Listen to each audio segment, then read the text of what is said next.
Hello, welcome back. Today we're going to talk about women's football in Spain, the professional levels, and the opportunity for American players to go to Spain and have a pathway into the professional game.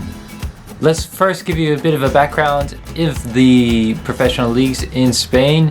The first division was actually founded in 1988. It's gone through a couple of names. Initially it was called Superliga Femenina, then Primera Nacional, and now it's called Liga Iberdrola after an agreement with the petroleum company for sponsorship rights.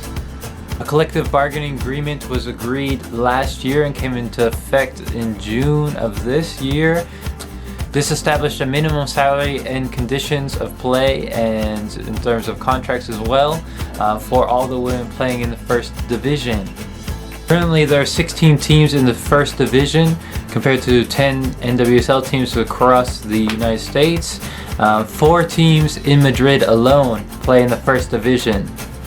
Those teams are Madrid Club de Fútbol Femenino, Rayo Vallecano Women's, Atlético de Madrid Women's, and this fall began the Real Madrid Women's team. The league is full of really young players. Last season there were 87 players under the age of 21 playing in the first division, and between the 4 Madrid clubs that I mentioned, 23 players under the age of 21. This is compared to 4 players under the age of 21 in the NWSL last year.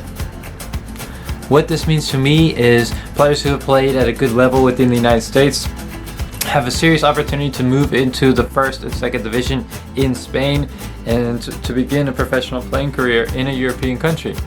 There are various examples of women's players who have played Division 1, Division 2 that are now playing professionally in Spain in the first or second division. There are several very serious professional second division clubs because, for example, Osasuna women's program is playing in the second division right now and trying to make their push into the first division. And this is a seriously established club on the men's side. It's just that the women's program is new. So let me talk a little bit about the teams outside of the first division as well. The second division is called the Reto Iberdrola. There are 2 groups of 15 to 16 teams. 3 Madrid clubs currently play in the North Division, which are Madrid Club de Fútbol Femenino B, Atlético Madrid B, and Pozuelo de Alarcón.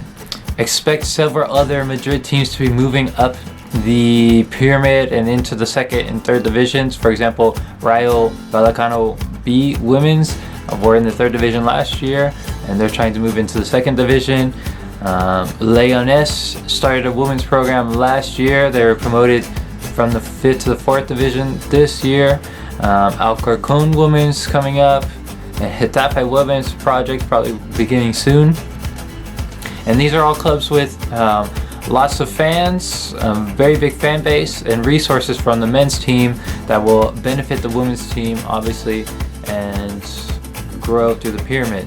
Add that to Real Madrid's B team, Fuenlabrada, and other clubs that are not first, second division men's clubs, but still clubs with resources like Atlético de Pinto, Club Deportivo Canillas, Unida Adarve.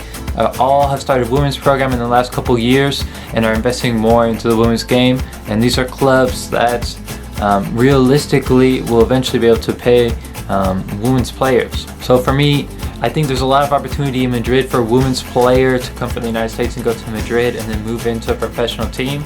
There are 7 teams in the first and second division just this year, and like I said, a lot more teams coming up through the ranks. Leganés will go right up, Alcorcón will go right up, because these are clubs that have a senior men's team in the first or second division. They have a big fan base, and I expect even Rayo Vallecano B, Real Madrid B to be up in the second division level here soon. And obviously these are joining the B team of Madrid Club de Fútbol Femenino or Rayo B or Atlético Madrid B is a really great pathway into the first division as well.